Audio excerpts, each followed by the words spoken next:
Hello and welcome to the Commodore 64 Budget Publisher Showdown Deleted Scenes Special. During the recordings of the 5 episodes of the series, sometimes myself and the guests would go off on tangents that weren't quite relevant for the show, but that doesn't mean they weren't worth hearing. So I've put together all the content that was removed from some of those recordings into this one video. The audio and editing quality might not be quite up to my usual standards at times, but hopefully you'll still find it interesting. You may also hear a bit of swearing in this video, so if you're easily offended then best switch off now. Still here? Well, in that case, let's get started with some deleted content from episode 1, kicking off with Matt Allen giving some insight into the reviewing process for the revived Zap 64 magazine.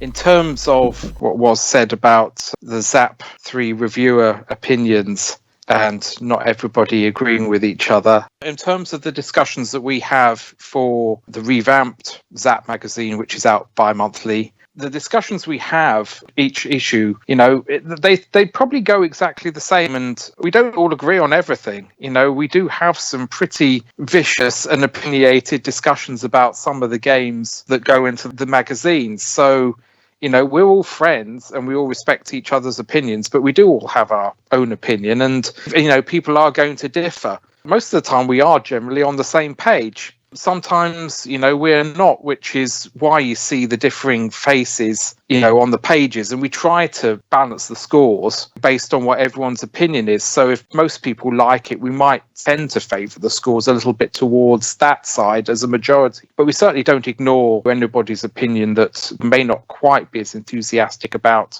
a game as the rest of us. Occasionally we will say there is a difference of opinion between us and the general population. I mean, the reaction that people had to our score for Planet Golf in the very first Zap annual would imply we'd shot someone's favourite dog. We all scored it in the 70s, but people were complaining it should have been up in the 90s. We just found it horrendously frustrating in a repetitive. My argument was you couldn't even see where you'd originally aimed the ball to be able to make a minor adjustment because it reset the aim mechanic between every time you stuck the ball into a hazard. If it maintained the aim mechanic, you might be able to adjust, saying, okay, I need to make a little tweak here, to be able to get it over the hazard next time, but it reset it. So you were having to guess every single time where your previous shot had been taken from. Next up, we have some discussion about the games that were coming up in future episodes, including some of the sports games in episode 3 and a wider conversation about Codemasters games.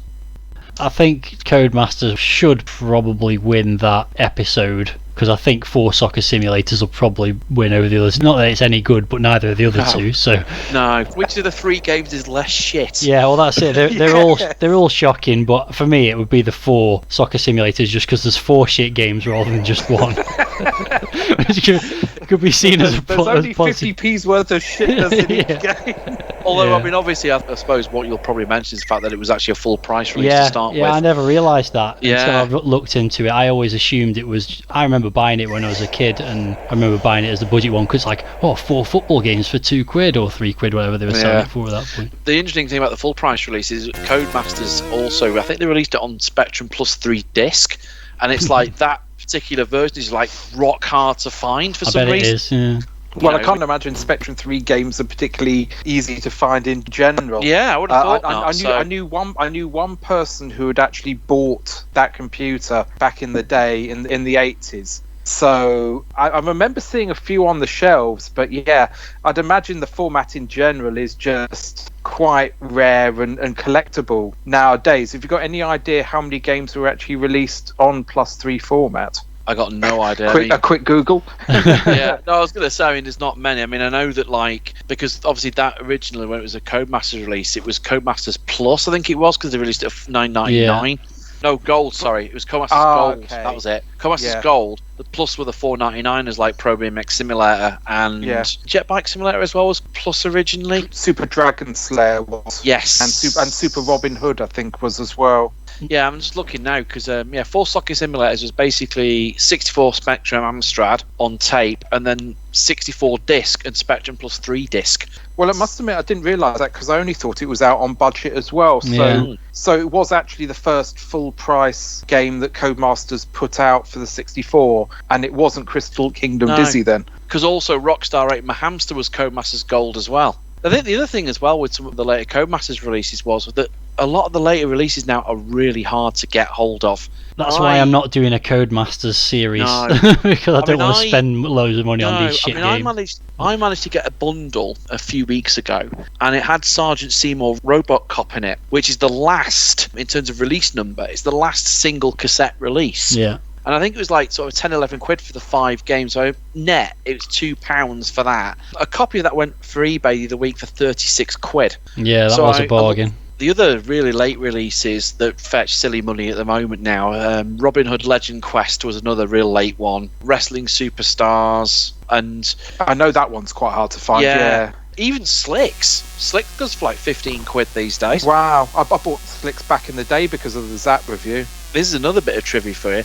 It's the last Codemasters release for the 8-bit systems that was only released on one format originally. Because the Spectrum version only got a release on the sports compilation they did. Yeah, Super Sports Challenge was a sports compilation that they had. So the 64 had Q-Boy and First Division Manager, because that never got a tape release originally. Spectrum also got Q-Boy in that, and they got Slicks because they didn't have that released originally either. So, but yeah, Slicks is a great game. That's one of the great late Codemasters games. Oh yeah, I love Slicks. Another, weirdly enough, another Ash and Dave production. Yeah. Well, certainly if I was doing episode 3 and it comes to the racing review, Slicks would get the 3 points out of that one for me. Yeah. Continuing with episode 1 deleted content, we went on to talk about the crazy prices some retro games fetch these days, a conversation that started with talking about one of Mastertronic's rarest offerings. Pigs in Space was like a really hard to find release back in the time, wasn't it? Because I think it had a release on the Ace label first before it then got a very limited Mastertronic release. Yeah, that was one of the hardest ones for me to find. I must admit I didn't realise that, because I remember seeing copies of it all over the shop back in the late 90s and early 2000s. So weird. And that was the Mastertronic version. I didn't even know it had come out on Ace until later on. I always assumed it might have got pulled because it's very obviously a rip-off of Puyan, and maybe somebody cared enough to threaten with legal action, but that was just an assumption. There's a copy of the Ace version on eBay at the moment for about 6 quid. It's about 5 quid more than it's worth.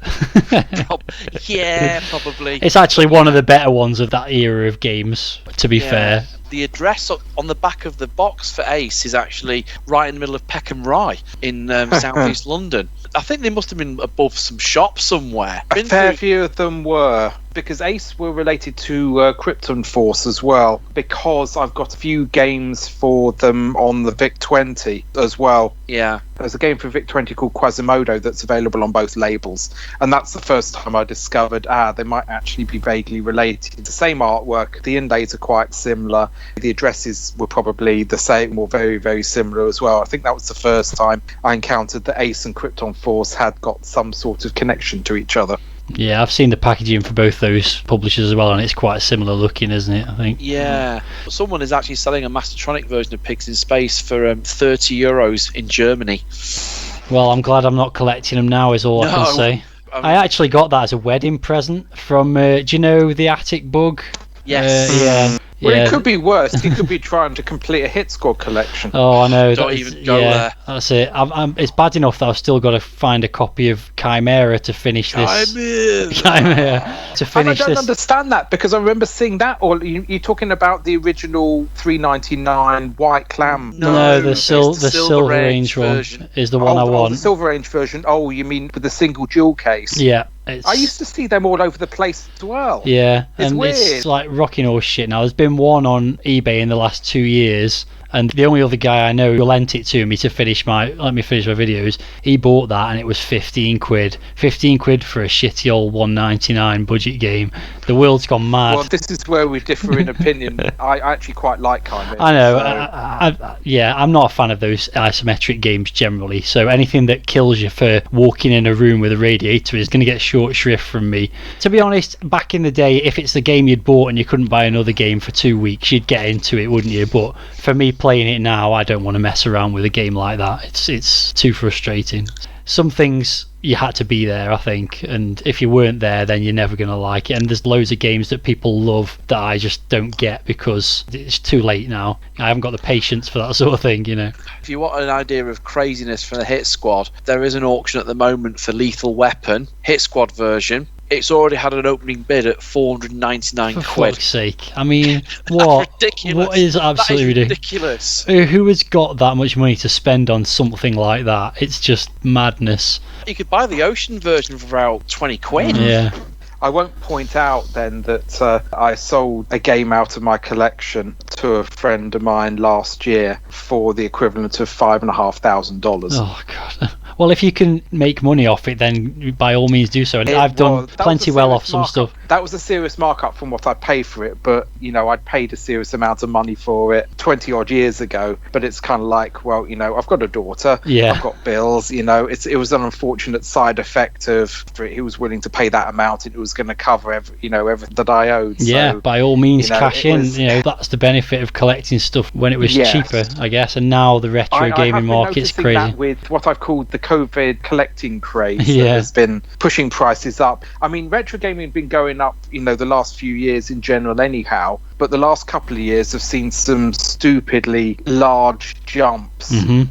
You look at what the past eBay sales are, your eyeballs open seeing what some games are starting to go for in the last couple of years with the prices ramping up.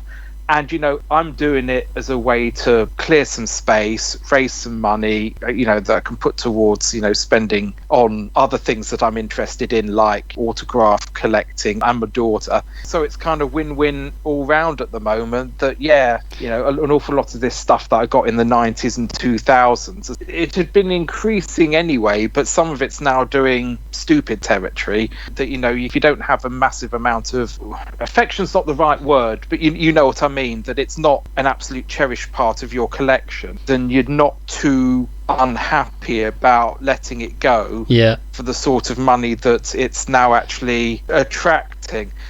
Next up, we move on to episode 3 and an extended chat with Colin Poole about his Mastertronic Collector's Guide, which has just recently been published by Fusion Retro Books. Colin, do you want to tell us a little bit more about your book? Yeah, well, first I'd like to say thanks for having me on. I've really enjoyed it. It's been a lot of fun hanging out with you two. But yeah, my Mastertronic book, it was a project I started putting together during lockdown, and it started off basically just as a catalogue I was putting together in my collection because I just finished collecting all the Mastertronic games. Eventually it just seemed to start growing into a book. I started adding what I called feature pages on certain things like the Aqua game that was given away free on the magazine and the light phaser light gun and things like that. So it just sort of grew and grew. Then I thought, well, maybe I'd like to share it with other people that are into Mastertronic as well. So I sent a PDF over it to Chris Wilkins at Fusion Retro Books. And I said, well, you've got the experience of putting these things out. Do you fancy doing it? And he said, yes. So the Kickstarter has gone live and got funded within the first sort of 12 hours or so. So it's definitely going to happen. And I think he's hoping to have the books back from the printers in August, if I'm right. Unfortunately, by the time this airs, the Kickstarter campaign would have finished, but I'm sure that Chris will have some copies available on his website when the book's actually back from the printers. Yeah, we'll put a link to Fusion Retro so you can know where to go to buy the book when it does get released. Now, of course, there's lots of retro books out there, but none of them, I don't think, are as niche as one specific publisher for one specific computer. And the fact that you've got like nearly 1,000 people want a copy of it is really impressive, I think, because it is quite niche. I know Mastertronic was quite beloved by, people who grew up in the 80s. Everyone remembers the Mastertronic games, good and bad. But I think that's really impressive to get nearly 1,000 people wanting to buy a book just about Mastertronic games, just for the Commodore 64. Yeah, I think a lot of people there, even if they're into Spectrum, they still sort of like, I'll buy it anyway, sort of thing. Yeah, there's still going to be games in there they remember, even though the graphics may not be quite the same. But, yeah, absolutely. I mean, it's over 500 pages as it is, so to really to put more in would have been. It was originally I did it A4 size, and he was like, "This is going to cost a fortune in posting, to get them all, get them all shipped from the printers to me, and then for me to ship them all out." So it's why it turned out to be A5, just to try and keep these. So it's just going to be a breaker really to do it A4 for the size of it for the amount that would sell. Yeah, it looked like a dictionary. What do they call it? The Oxford Dictionary. That's really thick, but it's the Oxford Dictionary of Mastertronic games. Mastertronic games. The Mastertronic Encyclopedia. Yeah. But it's like that with books and not people. Frank Gaskin lives just down the road from me, and I meet him sometimes for a pint, and he's like, he couldn't believe he got his games that weren't out. And he said even that was like, it's still a very thick book. And there's so much more he could have put in there and stuff. So it's just trying to keep it to a level that you can post it and it's not too big. But then you can just call them Volume 1, Volume 2 if it gets too much. I suppose so, yeah. Yeah. I mean, that was the only other option, was to split this book up to sort of keep it A4 and different, Volume 1 and Volume 2. But then I think Chris decided to do it this way, rather than split it up. Yeah, the last review went in the book last night, so it should be more or less all ready to go off to the printers. Brilliant. Yeah, very good. Yeah, I looked at some of the pages you sent me. There's lots of interesting info in there. Obviously all the pictures and stuff like that, but there's obviously a nice review of... Is it every game's going to get a review, or the majority? Well, every game, yeah. I think the only ones that isn't is sort of like the Tronics games, and then the Racket ones, they're just like mainly listed with a few pictures. Yeah. But all the rest, they've all got a review that's been done either by myself. So Robin Hogg did a few. Yeah. Gordon King, Retro Faith did some. Mainly, a lot of them were done by Paul Morrison, who writes, I think, he does Zap. He's doing, Zap. Originally, I just had like all the background information from the inlays in there. And Chris said to me, I think might have copyright issues with that, or he said it might be better with a review as well, which I'd already been reading through it and thinking it might be better with a review of each one rather than just the background information. Yeah, I mean, I know someone owns the Mastertronic copyright, but that person that owns it didn't have anything to do with Mastertronic back in the 80s, so I doubt there'd be a copyright claim, but better safe than sorry. And I think reviews make it a bit more personal as well, don't they? So that's a good... I think having a group of people that have done it as well, you've got like a sort of splattering of different personalities throughout the book. And I tried to put in lots of different information, any background information I could find on the games as well, I put in, just to try and make it not just all pictures and stuff, Yeah, it looks good. Looking forward to it. It does. Yeah, Robin's had been on the Retro Games Forever group. I can't believe I'm sharing anything with someone I used to see in a magazine back in the day. It's brilliant. Yeah, he used to like all the flight sims, didn't he, Robin Hogg, as I remember. They used to call him Wing Commander Hogg, I think. Yeah, he loves his planes. Yeah, and I remember the game First Strike? Elite did it, I actually beat his score on it, and so I sent it into Scorelord, and it never got published, and I just wondered if it was because he said, you're not having a better score than me. Next time I see him, I'll ask him. I don't suppose he'd remember. Thank you, Colin, and good luck with the book. Have you got another one in mind for another publisher, or is that your one book? They say everyone's got one good book in them, so is this one yours? I've got a few other ideas. There's a lot of people want a Spectrum version of this. Ah, okay. Whether that's going to happen or not, I think Chris is thinking about it, whether I'll be involved or not, whether someone else will do it who's more of a Spectrum fan, because obviously I'm a 64 fanboy. But we'll see. I've got a couple of other ideas and sort of things that I might think about doing in the pipeline. Now we're moving on to episode 4 and a small outtake where Warren Pilkington pointed out a familiar face on the cover of one of Codemasters' games. Interestingly, talking of Codemasters games for a second, I know one that probably isn't going to get reviewed in this roundup, KGB Super Spy. Notice how the spy on the front looks very much like David or Richard Darling. I hadn't noticed that, but I'm about to go to Google and have a look. Yeah, I think you're right there. Oh yeah, he definitely looks like a Darling brother, doesn't he? Written by a defector, it says on the front. Yeah, that was humour from, I think, Christian Pennicate, who worked at Codemasters at the time. I did ask David Darling about this cover, and he deferred it to Nigel Fletcher, who did the Codemasters artwork, who hasn't as yet replied. But if he does reply, I will let you know. Brilliant. Absolutely brilliant, obviously. Let's continue with more deleted content from episode 4, where Rob Wilson gave us some insight into the work of a homebrew Commodore 64 game developer, ended with some differing opinions on a classic C64 game.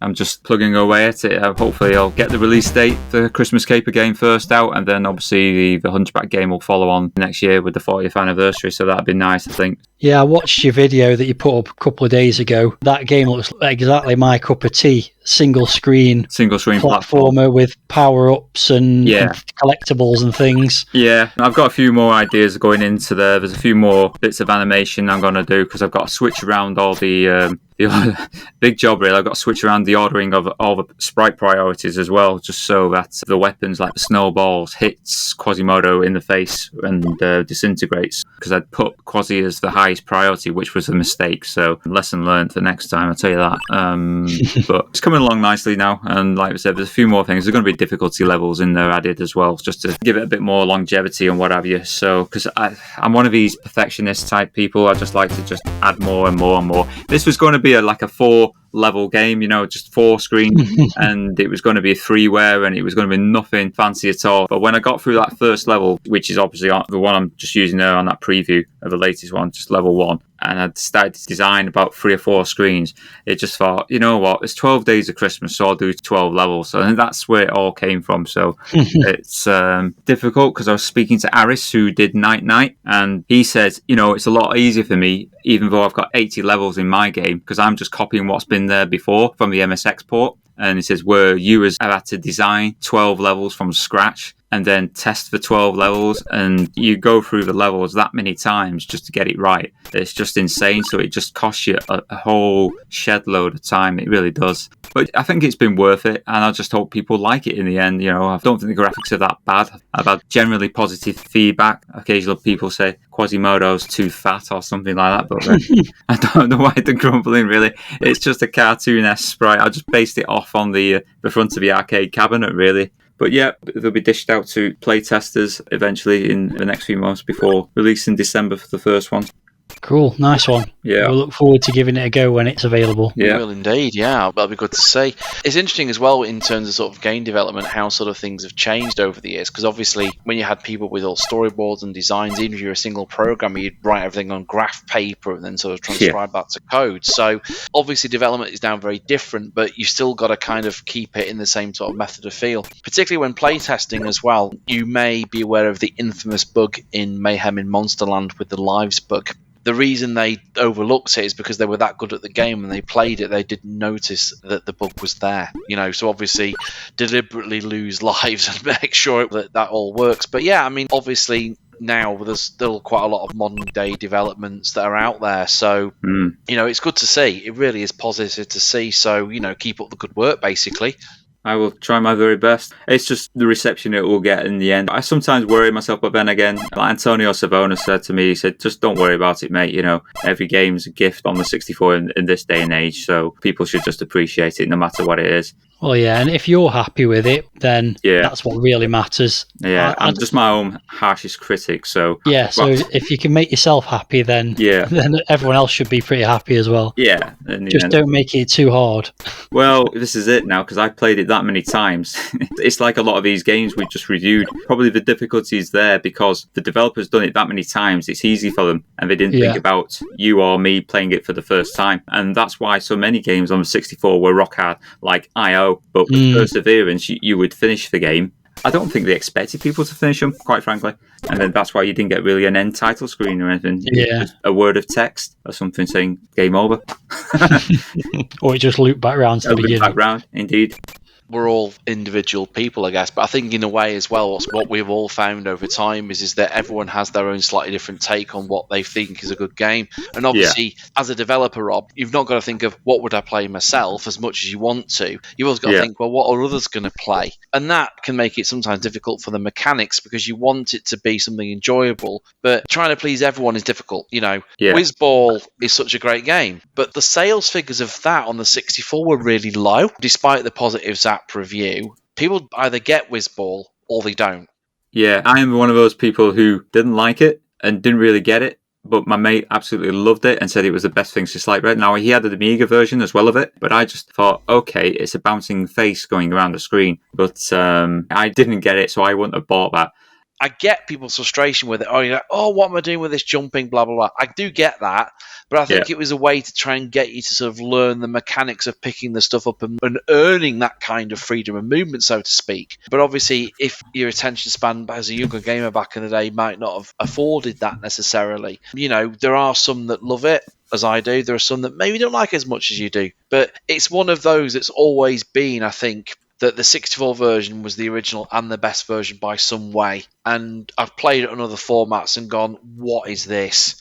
I actually played it on the Amiga first, on my uncle's Amiga, and I kind of got what you were supposed to do, but I wasn't very good at it. And then I bought the Magnificent 7 compilation from my Commodore 64. Right, yeah. And me and my mate played it one summer, I think, during the school holidays. We played it all day and we completed it eventually in a 2-player mode. So yeah, that's where I got my love for it from. Yeah. But yeah, there's plenty of people that don't like it. I noticed on the video Chinivision did today, the Psycho Hopper, he was talking about bouncing things, and someone said he should review Whizball, and he says he hates Whizball. He does. I know that for a fact. You can't hate it, though. I mean, you can not like it because you don't like the mechanics, but you've got to acknowledge that it's a pretty smart game, But then again, if you played Whizball on the Amstrad first, you would probably see why.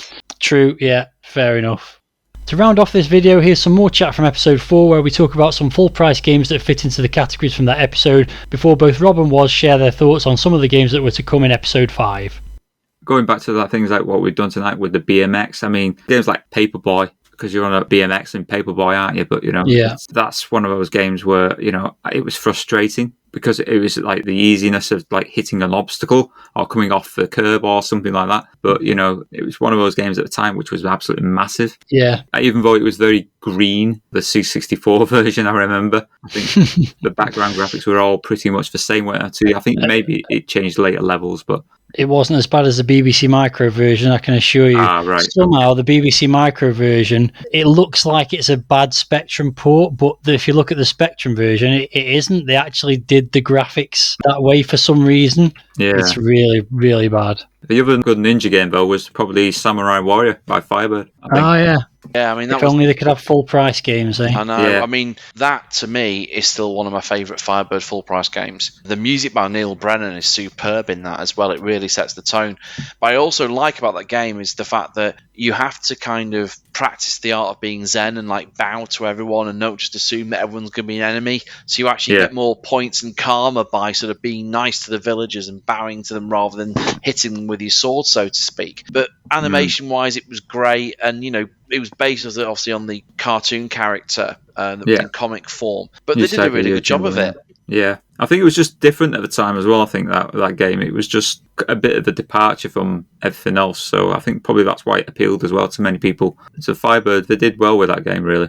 Indeed. And on that note, I think we've come full circle talking about Firebird again. Yeah. So we'll see how it goes in the final episode. But I've just done the maths, by the way, putting potential scores in. It is still possible for Firebird to win. Really? But they would have to get first place in all 3 rounds from all 3 reviewers, and then a mixture of the other 2 getting 1 and 2 in different rounds. But they could still win it by 2 points. Ooh. So it's still theoretically possible, but very unlikely. Yeah, given 2 of the games out of the 3 that they've got, to me, they would get the maximum point. It's possible. I mean, if I was reviewing the last 3 rounds, round 14, it would have been Mind Trap 1, Steg the Slug 2, Brainstorm 3. The re-release round, Paw Patrol's going to get the 3. Matt would probably give it the 3 as well. Yeah. Ghostbusters the 2, Pro Boxing the 1. And then the last round, Wildcard, well, I've got to go with Kickstart 2. It's a Sean Southern game, sorry. Kickstart 2 the 3, Thrust the 2, Tilt the 1. But to be honest, all 3 of them could get 3 points very easily. They're all great. And I would do exactly the same as you. I might do Mind Trap above Steg the Slug because I quite like that game. But it would be Brainstorm with the 3, Paw Patrol with the 3, and Kickstart 2 with the 3. I'd have probably put Paw Patrol and Thrust. They would get the 3 for me. Round 14, though, I don't know enough of those games, so yeah, you'd have to play them a bit more. Yeah, I don't think I played Brainstorm or Mind Trap, so I can highly recommend Brainstorm, though, Rob. It's really good once you get into it.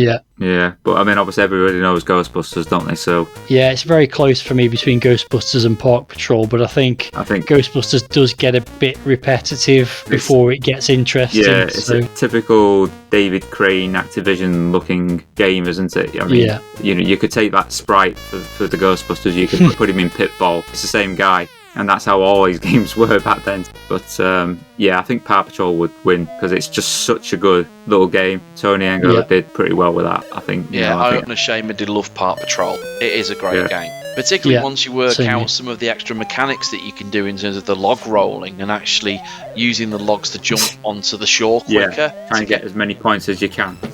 That's all for the deleted scenes then. Hope you enjoyed listening to these, and if you have any thoughts on what was said, then please leave a comment. Thanks for watching, or perhaps I should say listening, and I'll be back with more retro gaming content soon.